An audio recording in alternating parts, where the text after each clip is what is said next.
The cards hit the polished studio floor with a sound that did not belong inside a game show. A hard, deliberate slap of cardboard against stage wood, loud enough to slice through the music, through the laughter, through the buzzing energy of 200 people packed into the Family Feud studio in Atlanta. That single sound, sharp, unplanned, unnatural, made every head turn. Some audience members thought it was a gimmick, part of Steve Harvey's comedy routine, maybe some new dramatic twist the producers had cooked up to keep ratings high. But Steve wasn't smiling. He wasn't joking. He had just done something no host in the long, colorful history of television had dared to do. He stopped being a host at all. Moments earlier, Steve had been in his element. His energy had rolled across the room like a preacher commanding his Sunday congregation. He paced the stage with the ease of a man who had spent a lifetime turning strangers into family, tension into laughter, silence into applause. The cameras loved him, the crowd adored him, the families competing against each other laughed nervously at his jokes, relieved that the spotlight was on his humor and not on their shaky answers. To the producers in the booth, it was just another Tuesday. To Steve, it was another day to bring joy into living rooms across America. To everyone, it was business as usual, until his eyes landed on a 9-year-old girl in a yellow dress. Her name was Emma Gonzalez, and she did not look like anyone else on that stage. She was the smallest person in the studio, standing at the far end of the Gonzalez family podium. So tiny she could barely reach the buzzer. Her sister Maria, a teenager with quick wit and a bright smile, had been chosen as the official player, but Emma had insisted on tagging along.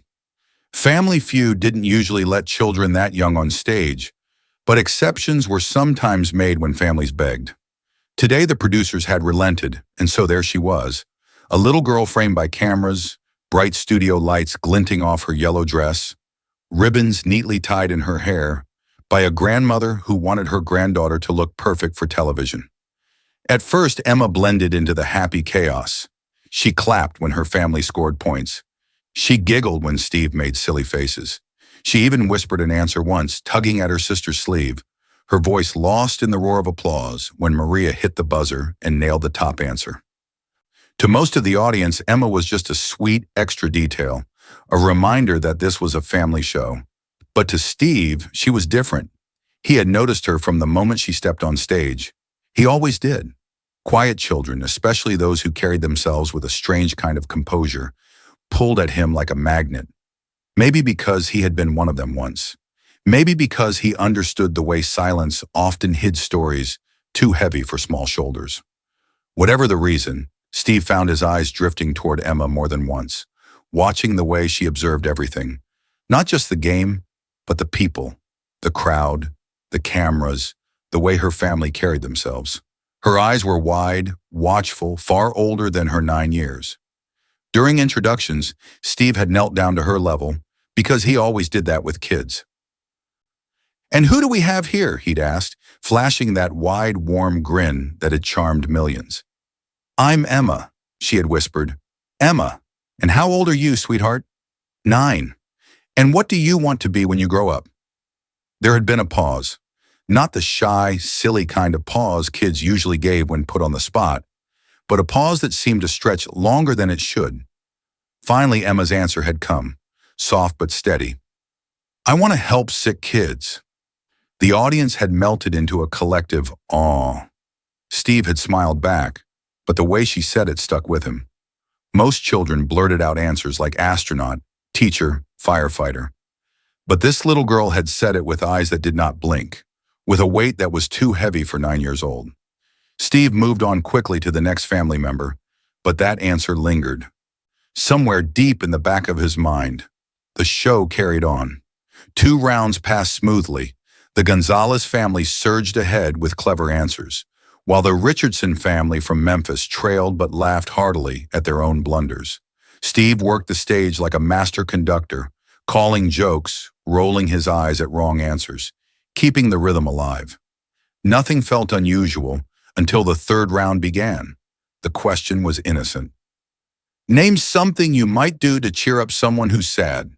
Maria, Emma's sister, slammed the buzzer and shouted the top answer. "Give them a hug." The crowd roared, the Gonzalez family erupted in celebration, and Steve launched into another playful riff about hugs and heartbreak. But mid-joke, his voice faltered. His eyes caught sight of something the cameras hadn't yet noticed. Emma.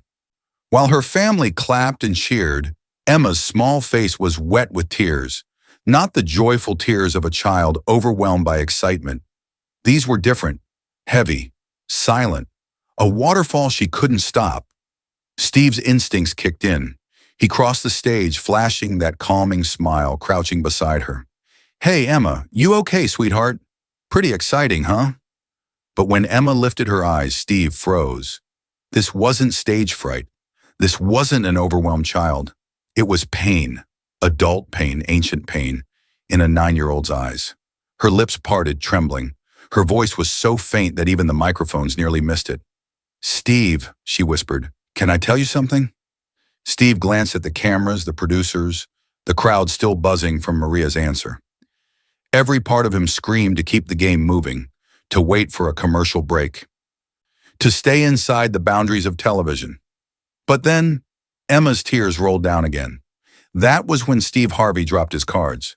The cards lay scattered at Steve Harvey's feet like pieces of a broken script, each one a symbol of the rules he had just chosen to abandon. The studio, always so full of laughter and noise, now held its breath. It wasn't just silence, it was anticipation, an invisible weight pressing on the chests of 200 people who had no idea what was about to happen. The cameras kept rolling, the lights kept burning, but for the first time in his long career, Steve Harvey wasn't thinking about television. He was thinking about the small girl in the yellow dress, with tears glistening on her cheeks and a secret pressing against her lips. He knelt down in front of her again, his voice softer now, stripped of its showman's polish. "Emma," he said, "what do you want to tell me?" The crowd shifted uneasily, not sure if they were watching a heartwarming moment or something that wasn't meant to be broadcast. The Gonzalez family froze behind their podium, glancing at one another, confused by their little sister's sudden collapse. Across the stage, the Richardson family had gone silent too, their eyes locked on the child whose pain had just cracked through the glossy surface of entertainment. Even the producers in the booth, so used to giving rapid-fire instructions, sat frozen with headsets half raised, waiting to see what Steve would do. Emma wiped her cheeks with the back of her hand. She looked up at Steve with eyes too wide, too knowing for her years. When she spoke, her words were clear enough to slice through the air and pierce every ear in the studio. "I'm dying, Steve." The sentence fell like a stone into a still pond, rippling out in shockwaves that touched everyone within reach. The audience gasped. A woman in the front row clutched her chest. A man muttered a prayer under his breath. Even Steve Harvey, who had faced hecklers, celebrities, and every chaos a live audience could throw at him, felt his knees weaken. He opened his mouth, but nothing came out. He was standing on the edge of a moment no script, no training, no cue cards could prepare him for. Emma's voice grew steadier as she continued. "I have leukemia. The doctor said, I probably won't see my 10th birthday." The words hit harder than any punchline ever could. Maria, her older sister, let out a sharp gasp, covering her mouth in horror. Their parents, standing only feet away, stared at Emma in stunned disbelief. It was clear they hadn't expected this, hadn't even realized she knew. "I wasn't supposed to hear," Emma whispered, her eyes darting to her mother, then back to Steve. "But I did. I heard them talking to the doctors. They thought I was asleep." Her tiny shoulders shook as she spoke, but her voice did not falter. "I didn't want to tell anyone. I didn't want to ruin today. I just wanted my family to laugh. Just once. I didn't want them to be sad here too." The studio was silent, truly silent. Even the hum of the lights seemed to fade. The cameras kept their red dots glowing, capturing every frame. But no one in the control room dared to shout directions. This was no longer television. This was something raw, fragile, and unbearably human. Steve's chest tightened. His entire life, his career, had been built on timing, knowing when to speak, when to joke, when to move. But in that moment, he realized the most powerful thing he could do was nothing. Nothing but listen. He reached into his jacket pocket, pulled out his perfectly folded pocket square, and pressed it gently into Emma's hand. "You've been carrying this alone?" he asked softly. Emma nodded. "Since we got picked for the show, I wanted them to be happy. My sister takes care of me so much already. My mom and dad, they're always worried. I thought, maybe for one day I could just keep it to myself." Steve closed his eyes for a moment, steadying his breath. When he opened them, he knew exactly what he had to do. He stood, his towering frame commanding the entire stage, and his voice thundered with authority. "Stop the music! Stop everything!" The band cut off mid-note. The buzzers fell silent. The audience froze. The studio became a cathedral of silence, every soul inside waiting for what would happen next. Steve walked back to Emma, and in a gesture no one expected, lifted her gently from the podium and set her in the center of the stage. Then, without caring about cameras, ratings, or scripts, he knelt down before her again, his eyes level with hers. "You're not ruining anything, sweetheart," he said, his voice breaking. "You are the bravest person in this room. You're giving all of us something we'll never forget." Emma sniffled, still clutching the pocket square in her tiny fist. The oversized lights cast a halo around her, making her look even smaller, but also more luminous. Steve turned then, his gaze sweeping across the Richardson family, the Gonzalez family, the producers, the audience. "This little girl doesn't need a game show right now," he declared. "She needs family. She needs us." The Richardson patriarch, a gray-haired man who had driven 12 hours to compete, was the first to speak. "Steve, you do whatever this little girl needs." His voice cracked with conviction. Something shifted in that moment. The studio, once divided into competitors, became a single unit of human beings bound by one child's truth. Emma's revelation had stopped the game, but it had started something else, something much bigger. Steve reached for the microphone, his voice now a mix of power and tenderness. "Emma, you are not dying, do you hear me? You are living. You are living more in 9 years than most people do in 90, and we're going to show you what love looks like." As he spoke, he did something no host had ever done. He shrugged off his tailored suit jacket, the jacket that had become a trademark of his image, and wrapped it carefully around Emma's shoulders. It engulfed her small frame, turning her into a child draped in something far bigger than herself, yet perfectly fitting for the moment. The audience erupted into tears and applause. Some stood, some prayed. Others just held each other, unable to process the depth of what they were witnessing.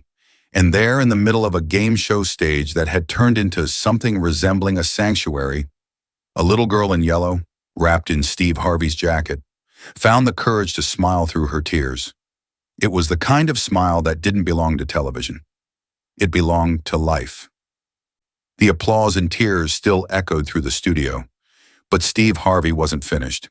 He stood tall again, his arm around Emma's fragile shoulders as she clutched the oversized jacket that nearly swallowed her whole. The jacket hung down past her knees, but somehow it made her look stronger, as if she had been wrapped in something indestructible. The studio lights gleamed off the fabric, turning it into a kind of armor, and the crowd seemed to feel it too. Steve raised his hand for quiet. "Here's what we're going to do," he announced, his voice deep with resolve. "We're going to play this game, but not like we always do, not family against family. Today, we're all one family, and every point scored, every dollar we win, it all goes to Emma, because that's what family does. Family shows up." The audience erupted again, this time in cheers that rattled the rafters. The Richardson family didn't hesitate for a second. They walked away from their podium and crossed the stage, leaving competition behind. Maria, Emma's teenage sister, reached for Emma's hand, and then the Richardsons' teenage son took her other hand. Suddenly, the 9-year-old girl who moments ago had been alone in her secret was standing in a circle of love. Two families and one host binding themselves together. Steve's voice softened. "Let's play." But the game that followed looked nothing like Family Feud. There were no buzzers, no frantic shouting for answers, no tense waiting for the board to reveal results. Steve abandoned the rules entirely. He tossed the cue cards aside and made up new questions on the spot. Questions that weren't designed for points but for laughter, healing, and courage. "All right," he said with a grin that trembled just enough to betray the emotion still flooding through him. "Here's one. Name something that makes you brave. The crowd went silent again, waiting for Emma. Her hands shook slightly, but she squeezed Maria's fingers for strength. When she finally spoke, her answer wasn't on any survey board in America. Telling the truth, she said. The studio burst into applause, not because of points, but because of the power in those three words. Steve clutched his chest as though she had just handed him a gift he hadn't known he needed. Good Lord, he whispered, looking skyward. Out of the mouths of babes. Another question followed. Name something that never runs out. Emma hesitated this time, her wide eyes flicking between Steve and her family. Then she said it, clear as a bell. Love! The crowd erupted. Some people were crying openly now. A woman in the back shouted, Amen! And it echoed like it had been pulled from a church service rather than a game show studio. The Richardson grandmother, her hands trembling, walked forward and knelt in front of Emma, hugging her as if she were her own grandchild. Maria began to sob quietly, overwhelmed not just by her sister's illness, but by her strength. Steve knew television history was being rewritten before his eyes. He didn't care if it never aired. He didn't care if the producers lost their minds upstairs. This was bigger than ratings, bigger than sponsors, bigger than him. This was about a little girl teaching a room full of adults what courage really meant. He continued with more questions, silly ones, playful ones, each designed to make Emma laugh. Name something Steve Harvey does when he's nervous, he asked, widening his eyes comically. Emma giggled, a sound so pure it made the entire audience sigh with relief. Makes faces, she shouted. The laughter that followed wasn't polite or forced. It was genuine, rolling across the stage in waves. For the first time since she had revealed her secret, Emma laughed too. Not a shy giggle, but a full, radiant laugh that cracked open the darkness she had carried. Both families shouted answers together, cheering for one another, hugging strangers as though they had known each other for years. Steve jumped from podium to podium, improvising questions that had nothing to do with surveys and everything to do with life. Name something that makes you strong. Name something you can't buy with money. Name something worth fighting for. And every time Emma's answers shone brightest. By the end of the game, no one remembered the points or the scoreboard. What they remembered was the image of a 9-year-old girl standing in the center of a stage, holding hands with people who were once competitors, her oversized jacket slipping from her shoulders, her smile lighting up the entire room. As the final question closed, the crowd leapt to their feet. They clapped, cheered, cried, and shouted Emma's name. The sound was deafening, a storm of love crashing down upon her. Steve walked to her once more, crouched beside her, and whispered something only she could hear. The cameras couldn't catch it. The microphones couldn't record it. But whatever he said made Emma's lips curl into a smile unlike any other that night. Not the forced smile of a child putting on bravery, but the genuine, glowing smile of someone who had just been reminded she wasn't alone.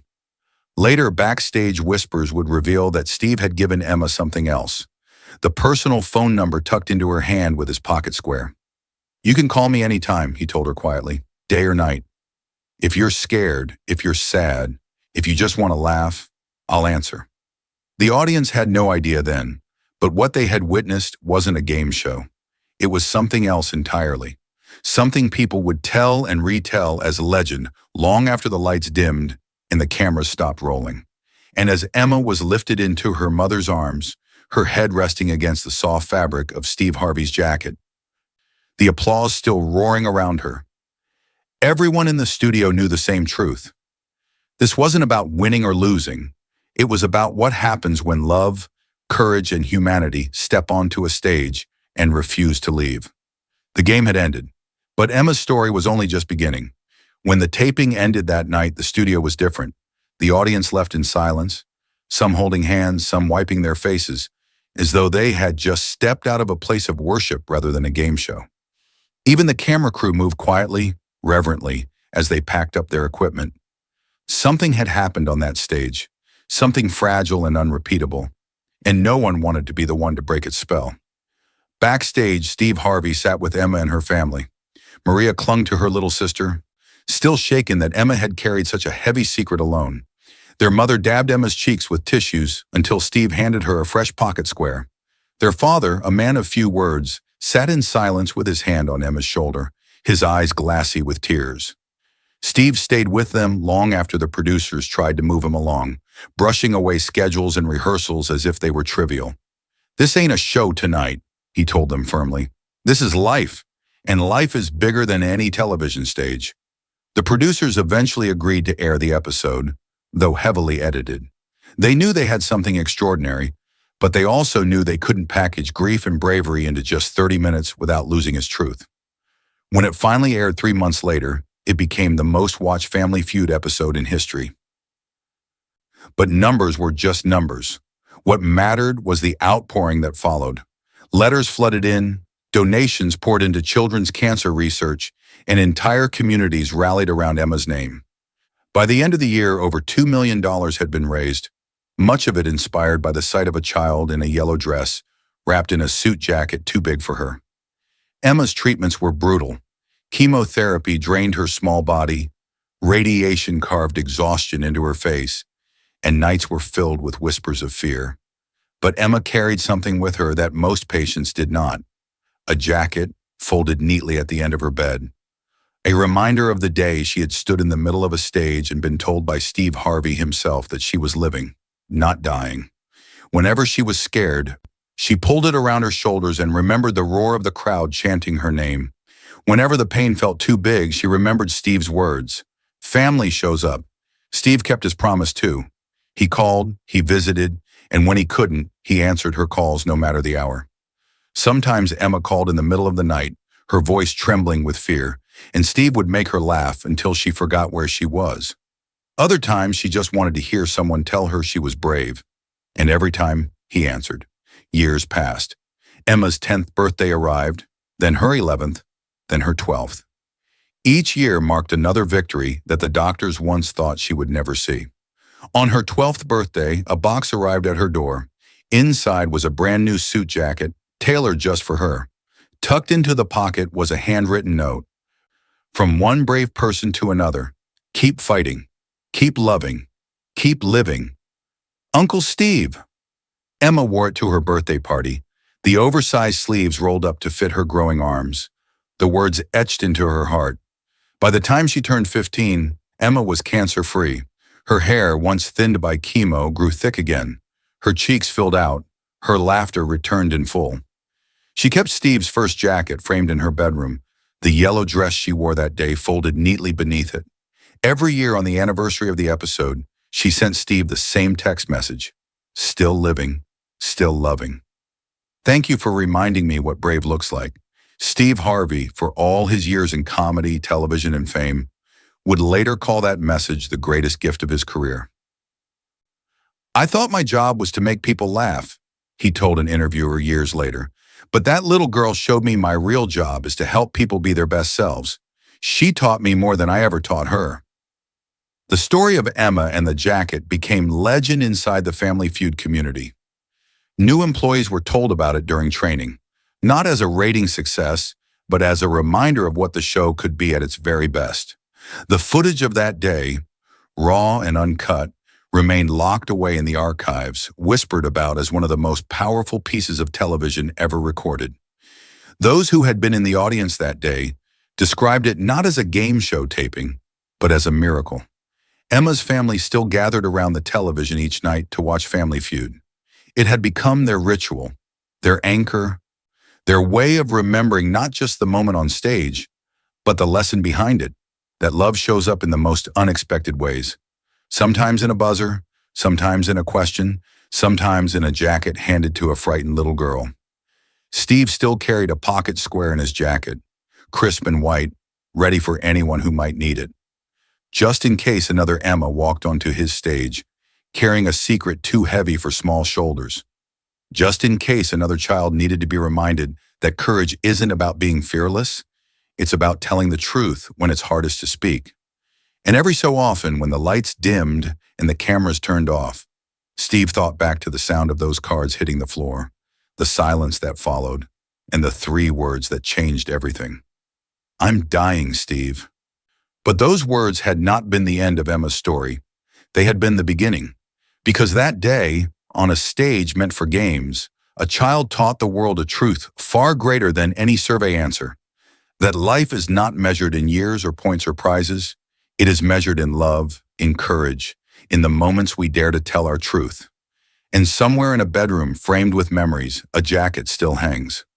Too big for a 9-year-old girl, yet perfectly sized for the legacy she left behind.